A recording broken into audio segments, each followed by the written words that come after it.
Welcome one and all. I'm Mark Passio of whatonearthishappening.com. It's a pleasure to be here today to present at the Greater Reset 5. Thank you to Derek and John for inviting me to speak, and to all the other great organizers of this event for hosting it. My presentation today is entitled, Why We're Losing: 7 Reasons the Freedom Movement is Failing. And a lot of people kind of tend to get on me for being so tough on people within the freedom movement, especially. And I want to tell people today that I'm going to go over some very specific reasons why I am. And hopefully by the end of the presentation, people will more fully understand, if they truly, really listen to what I'm saying here, why we have not, as a species, made much progress and much movement toward true human freedom. So let's jump into the presentation. Presentations with some basic caveats and warnings. The first is always that there is nothing new that you will be seeing here today. As the ancient saying goes, there is nothing new under the sun. Number one, this means that things have not changed and there has not been any real new progress in the human condition. It has remained the same over the centuries. The phrase "nothing new under the sun" also means that the truth has always been here and it will always be here. It's eternal. It is something that just simply needs to be fully recognized. That it is the way things are, and that it has always been like that. Once that is recognized, then maybe we can make some progress and change things and create something new.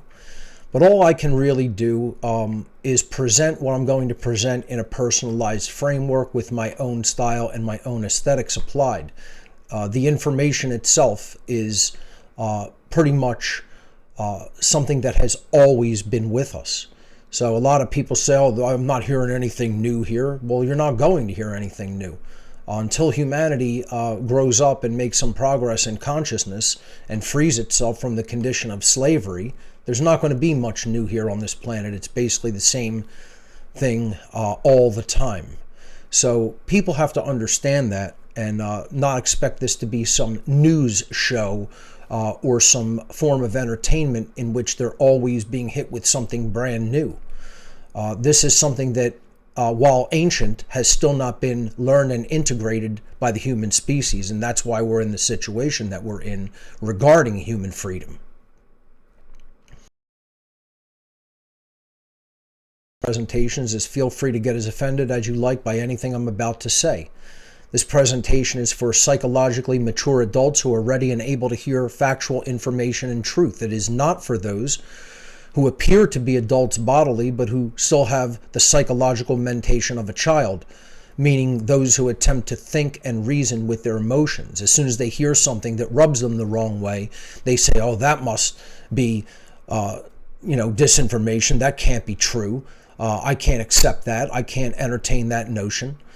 And real intelligence is being able to look at something from an objective standpoint, getting your emotions out of the way, and neither accepting it immediately nor rejecting it immediately. That's where real intelligence begins.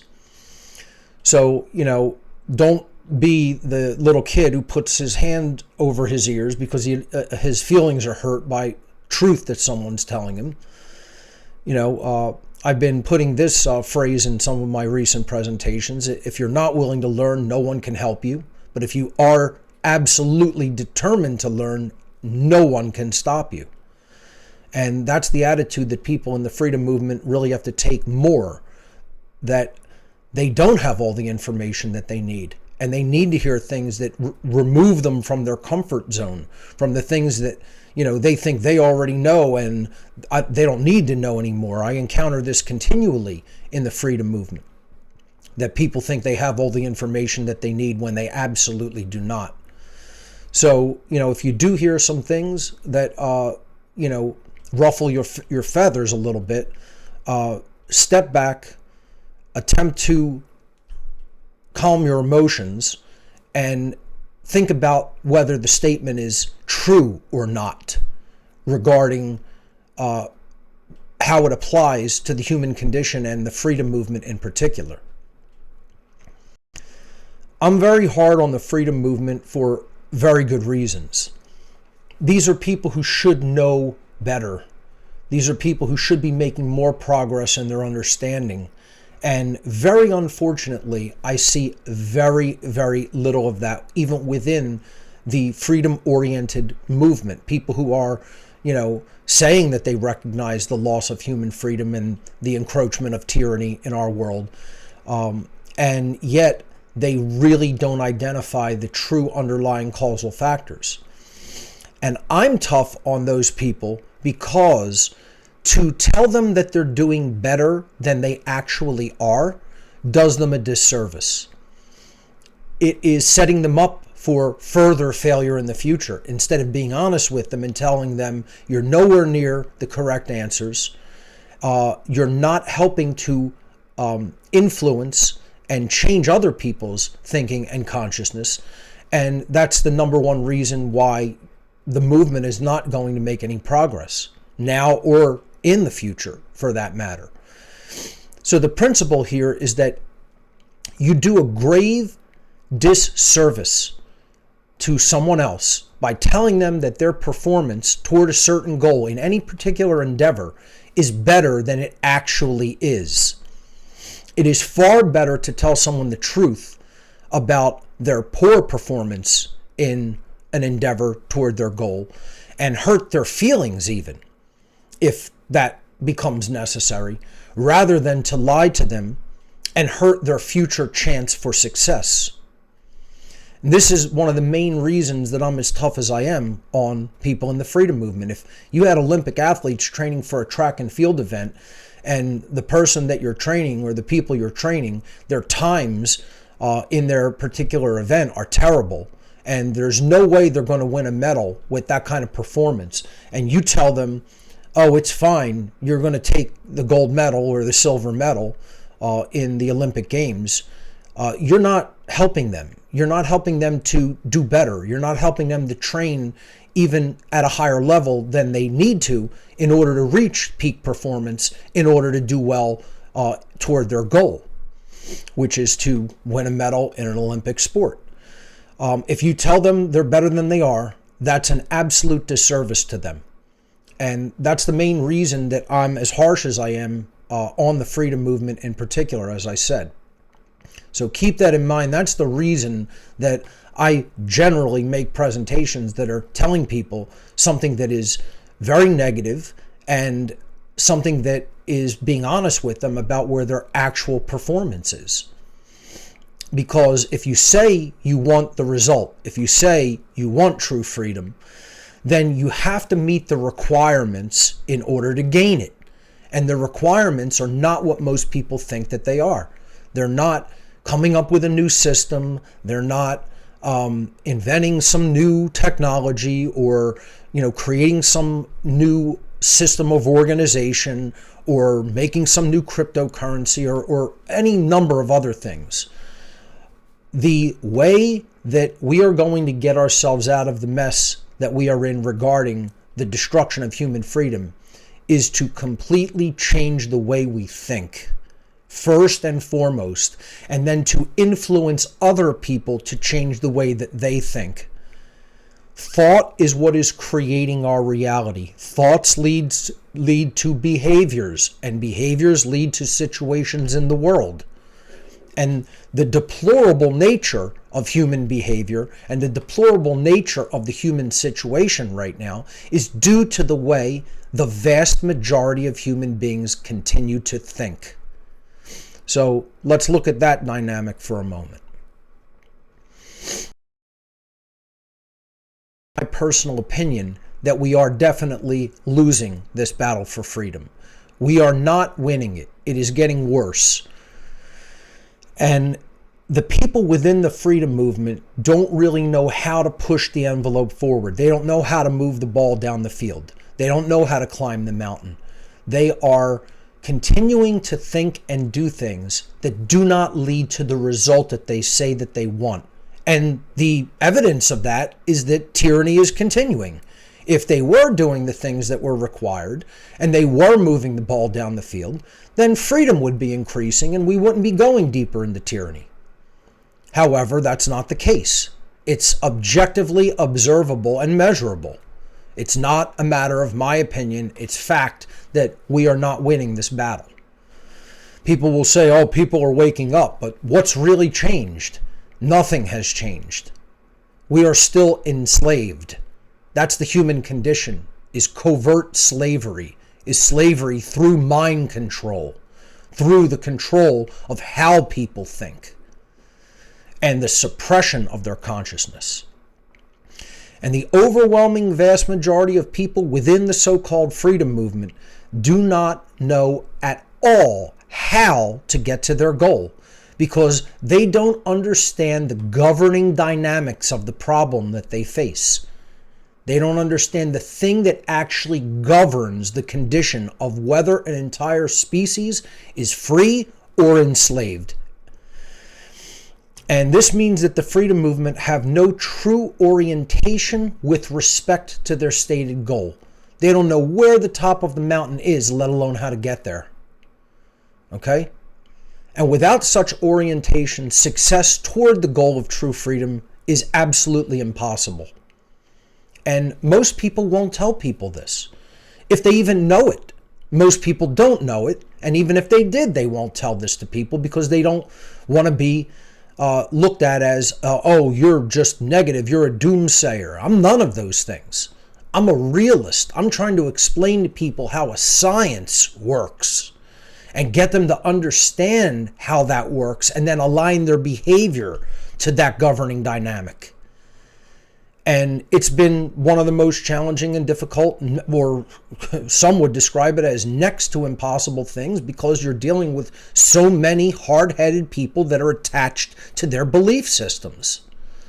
And I've, made no bones about the fact that I'm very angry and bitter at how things are going, and I'm not happy with the progress of this movement, and I'm really not happy with the way that the people within this movement are dealing with it, treating it, not adjusting to what they need to adjust to understand what they need to understand.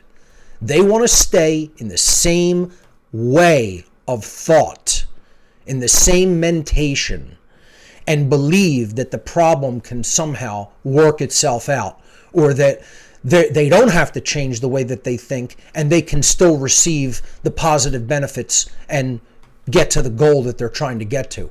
And I'm here to tell people that reality simply does not function that way. The laws of nature don't work that way. People have to change the way they think in order for them to change the situation. And not only do they have to change the way they think, they have to influence other people toward that same corrective measure in thinking. So this is where I consider that my work differs within the freedom movement greatly from just about any other teacher, just about any other influencer, just about any other person who is trying to work toward true freedom, because I'm talking about the underlying causal dynamics in thought, the causal factors in human thought that have put us in our situation, and what really needs to be understood and changed in thought if we're going to get out of the situation of enslavement that we are in and reach the goal of true freedom. So my work correctly identifies the underlying governing dynamics and causal factors which affect human freedom on a mass scale. Most others within the so-called freedom movement only cursorily examine such factors, or they ignore them altogether. Then they wonder why the freedom movement makes such little progress, or even no progress, no appreciable or recognizable progress over all these years. I tell people the freedom movement was doing far better back in the early 2000s than it is now, shortly after 9/11 occurred and shook a lot of people up to ask a lot of questions. it's been largely shut down to a large degree in modern years, in recent years. So my work is that missing piece of the puzzle that will help people actually get to the goal, if they pay attention and really hear what's being said and don't try to interject what they think I'm saying. And without that piece of the puzzle, without those several missing pieces of the puzzle actually, they're not going to be able to truly put the picture together and attain the goal that they say that they seek. And say that that's arrogant, say that, that's a lot of hubris for saying that you have the answer. You could say whatever you want, but I'm still correct regarding what I'm about to say. And I've been correct regarding these causal dynamics, and very, very, very few people really take the time to listen and understand. Because if they did, they would really, truly realize what's missing in their thought process, what's missing in their understanding, and how people can really get to the goal that they say that they want. Short form presentation like this, I'm not going to be able to get to all of those things. We're going to limit this to a very small, number of items that I want to cover briefly. So for the totality of my work, you can go to my website, whatonearthishappening.com, and you could listen to my podcast series from the very beginning episode in order at your own pace, and then watch my videos and presentations, and you'll get a very good, solid, big picture view of what is really taking place here on planet Earth and how we can extricate ourselves from the human condition of slavery.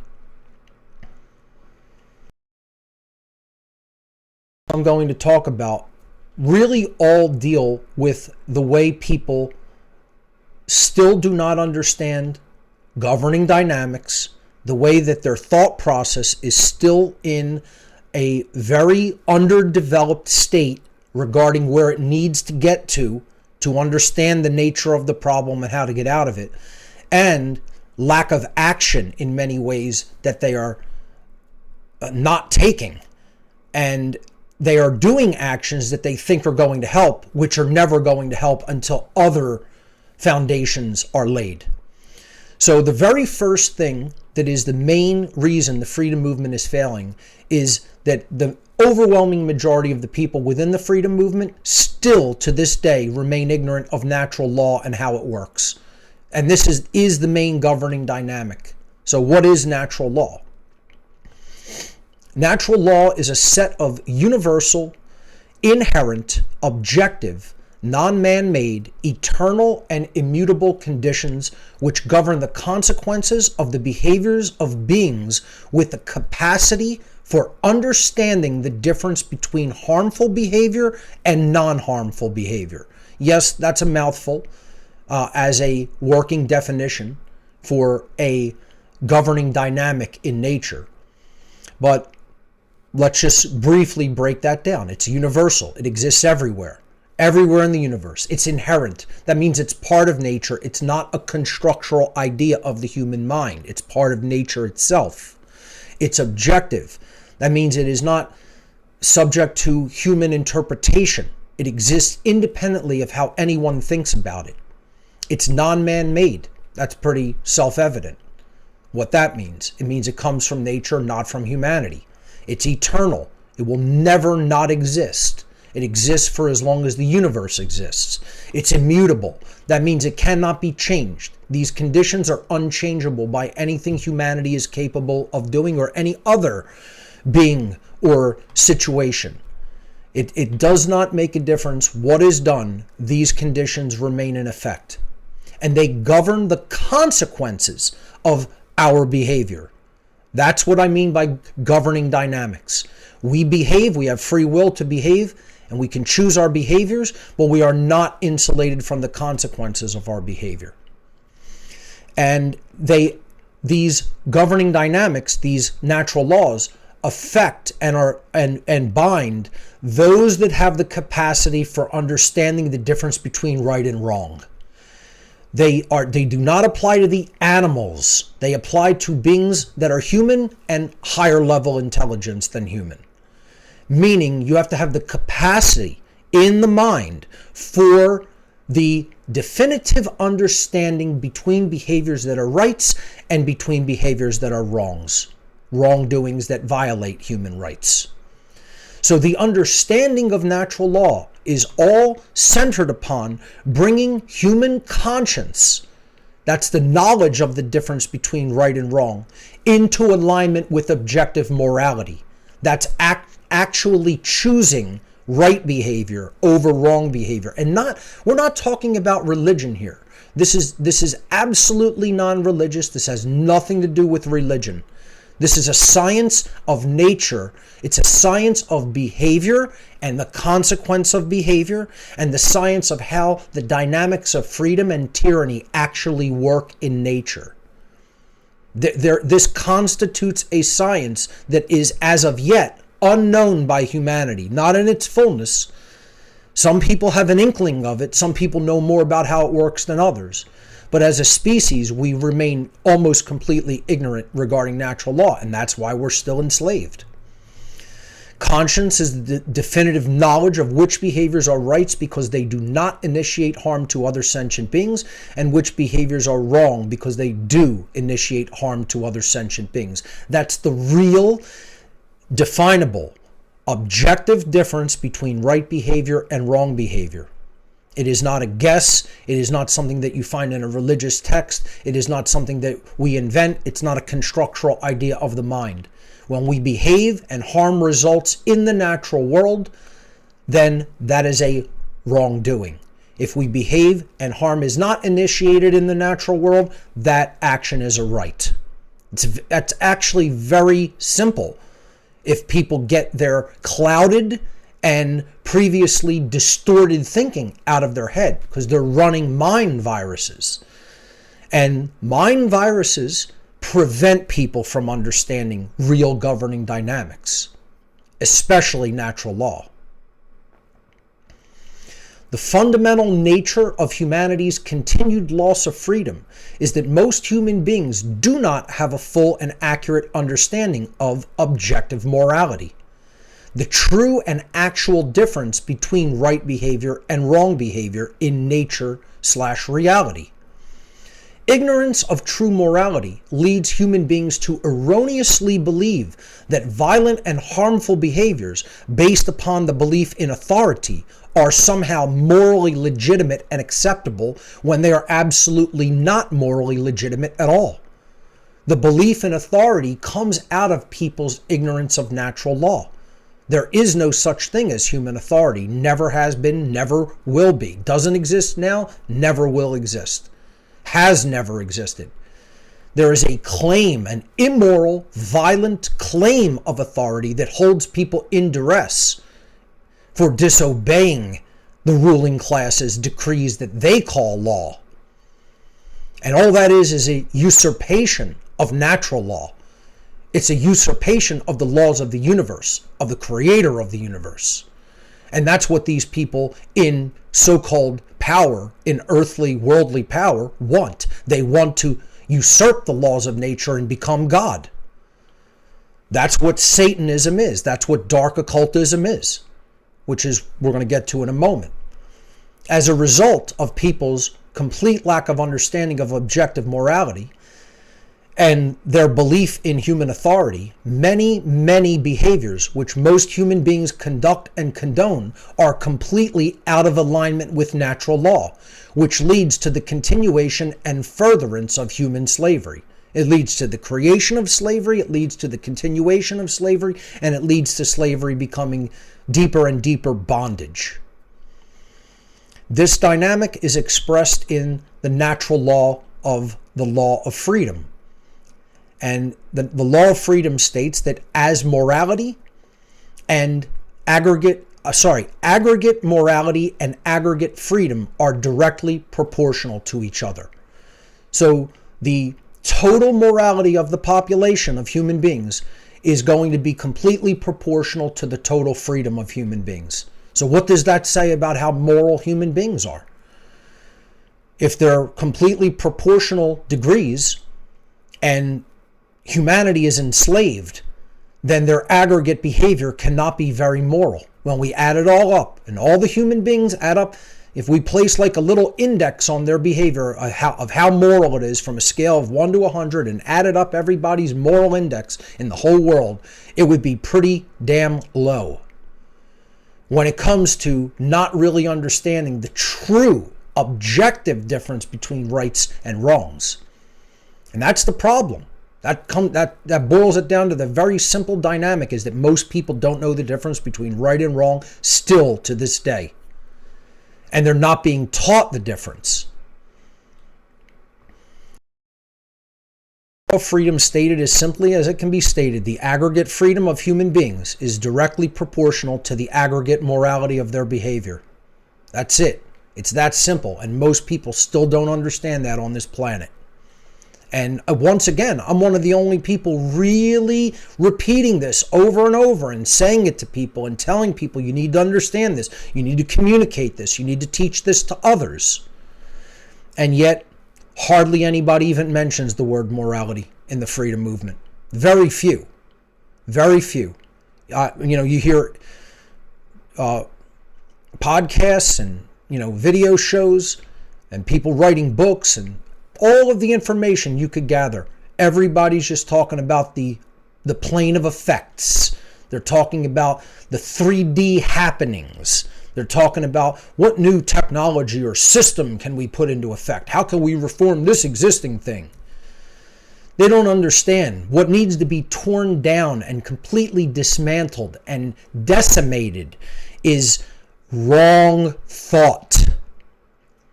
And what really needs to be integrated and understood is true governing dynamics and how they work in nature. And you hear so few people talking about any of that. And that's why the freedom movement's failing. It's the number one reason. Reason number two the freedom movement is failing is the freedom movement as a whole does not understand the world of the occult and is not making any progress toward its understanding. Very, very, very few people have an accurate understanding of what occultism is and what, in particular, dark occultism is. Now, I'm not here today to explain the entirety of the occult. That's impossible in such a short time. But I just want to talk about what dark occultism is, because that's what really has a stranglehold and is injecting all of the mind viruses that people believe and continue to accept as true into human society, which prevents them from an understanding of natural law.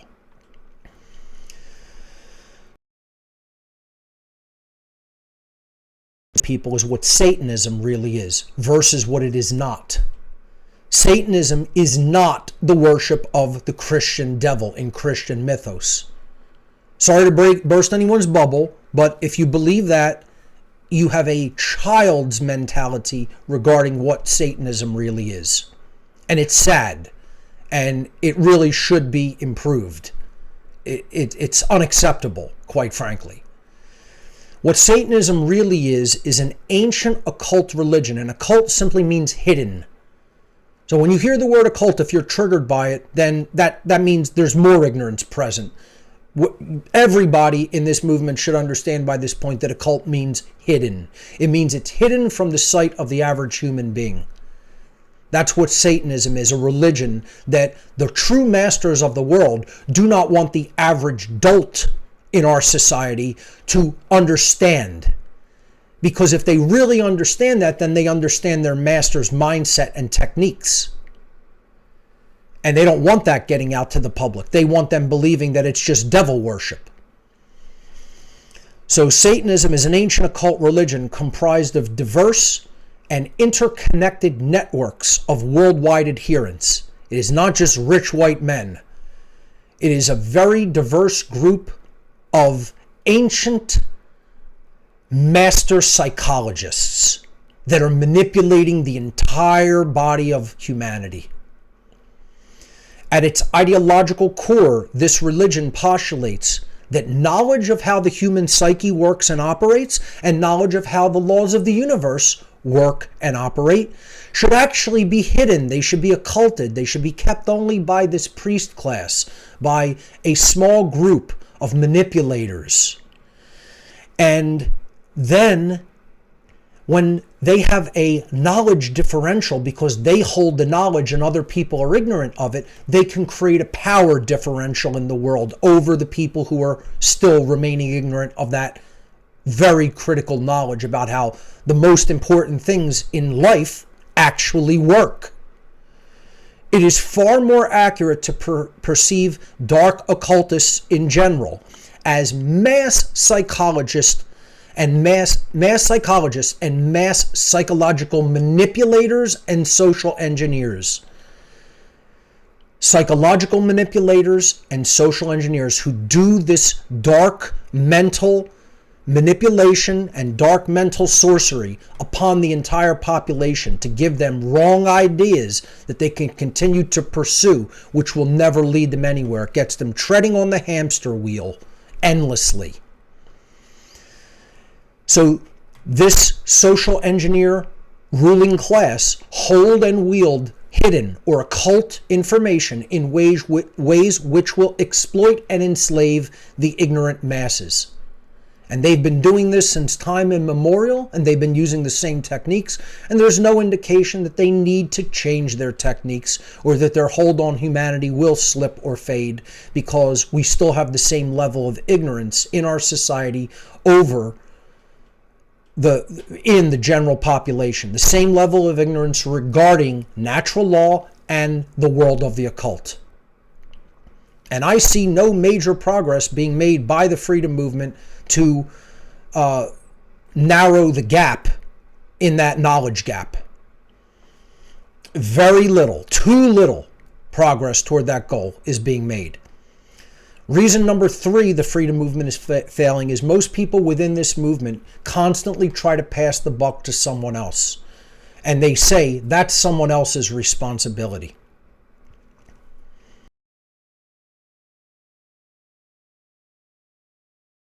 Personal responsibility to become an influencer and teacher of others. This is the main responsibility that they want to shirk. They want to be the person in the audience eternally. They don't want to move their level of knowledge to such a degree and an extent that they truly can teach other people objective morality and natural law and how occultism really works. They incorrectly believe and insist that this responsibility and burden falls to others, but it is not theirs. How many people pat me on the back endlessly? You're doing such a great job. Your presentations are awesome, Mark. I learned a lot from you. And then I turn around and say, well, what are you doing? Oh, nothing right now. Because deep down inside their mind, they're running a mental virus program that says to them, that's someone else's job. That's not for me, that's for them. I see it all the time, I hear it all the time. Most people sit on the sidelines and observe the battle for freedom taking place as if they were watching it on a screen, instead of engaging it with active participation themselves. Then, when nothing changes, they feel they have a right to complain when the battle for freedom is going poorly, and it is going poorly. Through their own inaction and refusal to own their personal responsibility to become involved, they are literally causing freedom to be destroyed at an even faster rate. Let me say that again for people really listen to what I'm saying here. By this refusal to accept their own responsibility to get involved in the battle, when they're still sitting on the sidelines and saying, that's not for me, that's for someone else to do. That's someone else's job, not mine. They are literally causing freedom to be destroyed at a faster rate for us and for all future generations of humanity. And yeah, that's being tough on people. And get as offended as you like, because that's exactly the truth. If you're not actively involved and you're not actively influencing other people to change their thoughts, and let's get it straight, you got to get your own mental viruses out of the way, and you got to get your own thoughts straight about governing dynamics and how they work. If you haven't done that, and then you haven't begun to influence other people, you're part of the problem. You're not part of the solution. You are actually part of the problem that is causing freedom to be continuously destroyed. Get as offended about it as you like. It's still going to be true. Movement is failing is most people within this movement have a perpetual desire to stay in their comfort zone. This is very connected with reason number 3. Most people within the freedom movement do not want to take any risk. They don't want to make any sacrifices. I did a whole presentation at a former event for conscious resistance that was all about the lack of people's willingness to make sacrifices of themselves and their time and their resources and their energy within this movement.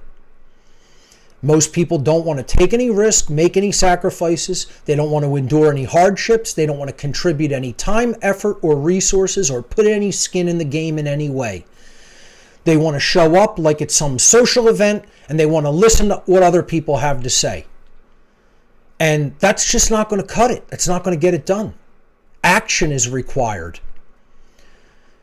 Most people within the freedom movement act as armchair quarterbacks, remaining in their own personal comfort zone while cheering on those who are actually doing the hard work to move the ball forward.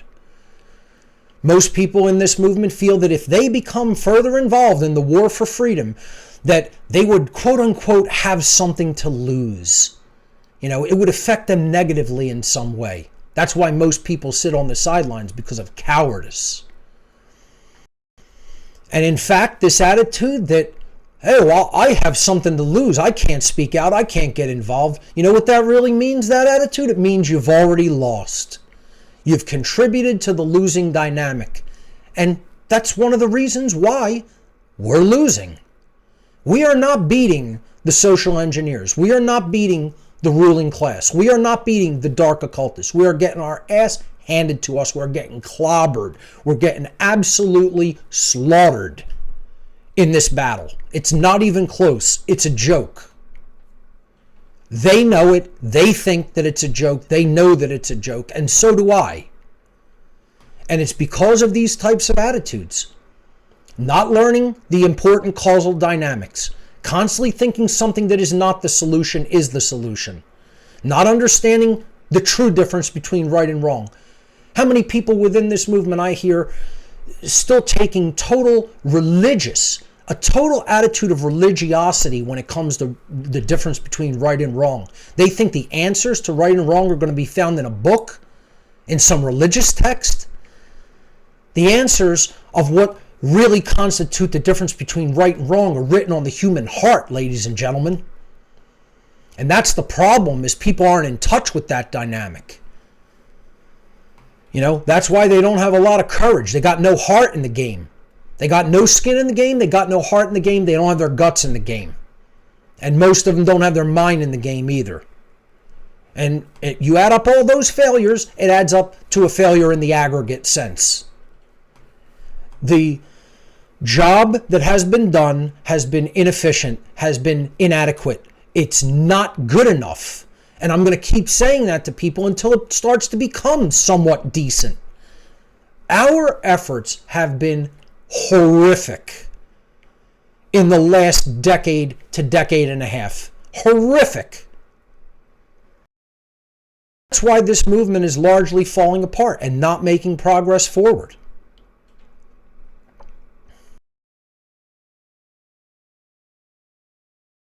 I'm not blank enough. And you could fill this in with a million different things. Let's just look at some of them briefly. I'm not good enough. I'm not smart enough. I'm not talented enough. I'm not motivated enough. I'm not courageous enough. I'm not young enough. I hear this one. That's for younger people to get involved with and make that kind of effort. Enough time. There's not enough time for me to learn all that stuff. There's not enough time for me to learn the technology that I need to learn to go and influence other people and put that out into the world through media.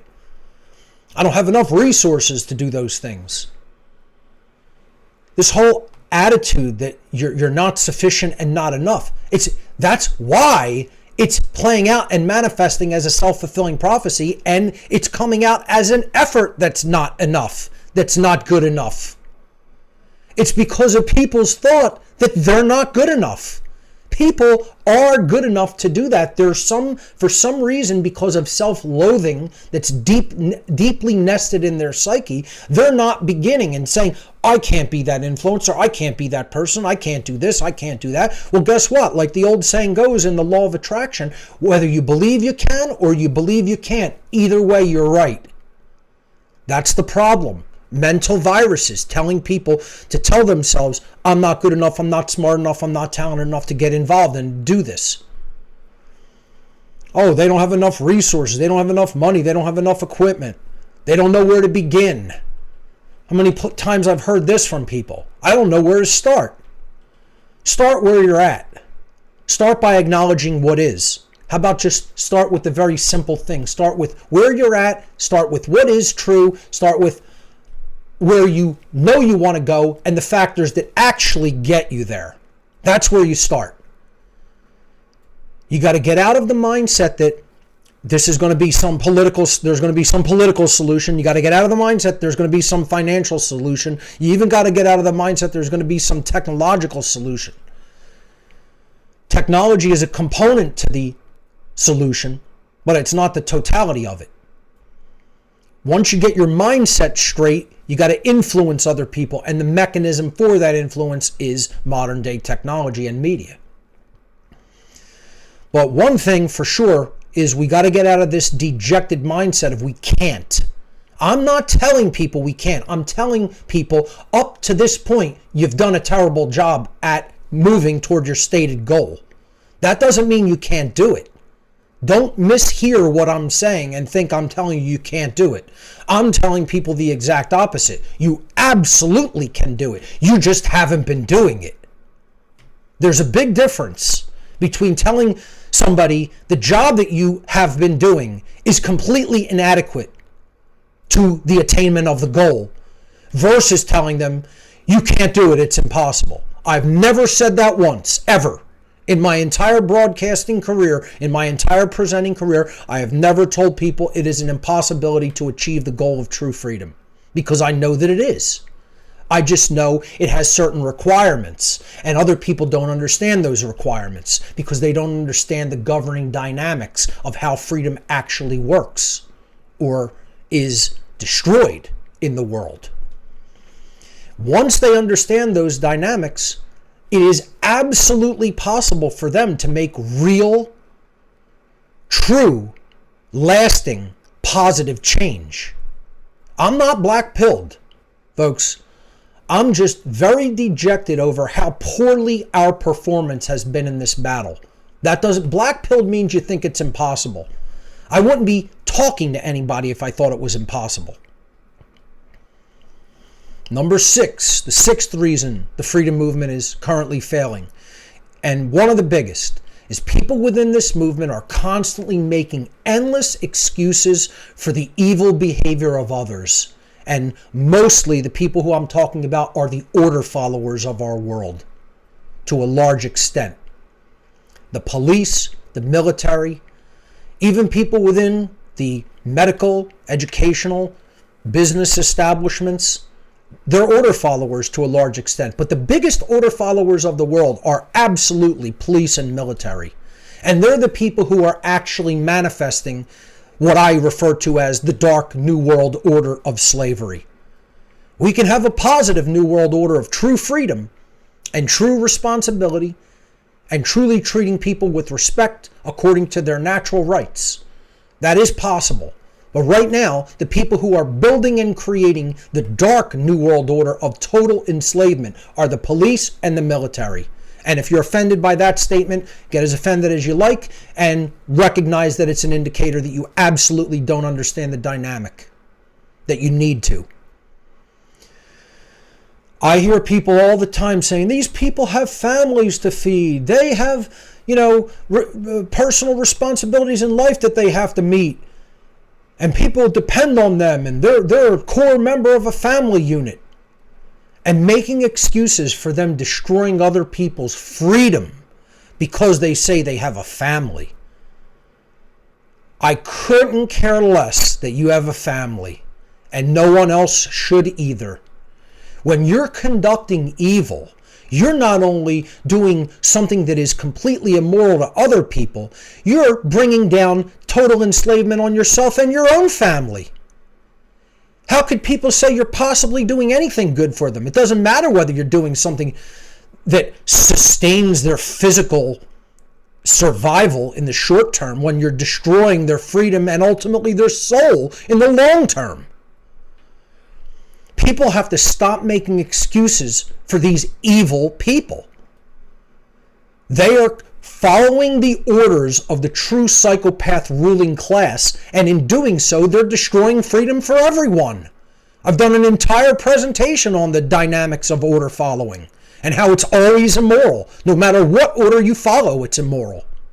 Because you're abdicating your own personal responsibility to judge objective morality for yourself.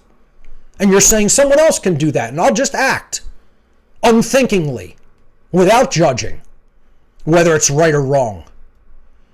We have to stop making excuses for these people. They are the most immoral people alive. This is true immorality. People want to talk about people taking substances or engaging in same-sex sex. I mean, you have to be kidding that this is what people still in the modern world, consensual behavior, they believe is immoral. Instead of people violating other people's rights and destroying freedom and removing the free will of other people. And believing there's some authority figure, that they're God, that they make laws, or they follow the orders of people who claim that they're the lawmaker of the universe. Please. Get as offended as you like, people. The police and the military are the enemy. The police and the military are the people who are destroying freedom. Make no mistake about it. If you don't understand that dynamic, you're very ill-informed and you're very, very naive. You're childishly naive. And the more people who make excuses for all the freedom-destroying order followers of our world, the more these order followers become further emboldened and will continue the immoral behaviors that they're currently conducting. They will be less likely to ever consider the immorality of their actions, the more excuses we make for them. I'm going to give a big example here, and I don't care who it offends. Because this is what I see people saying within the freedom movement. Oh, these people, they have families to feed. Everybody has a family to feed in one way or another. They're nobody special, and that doesn't give them any special rights.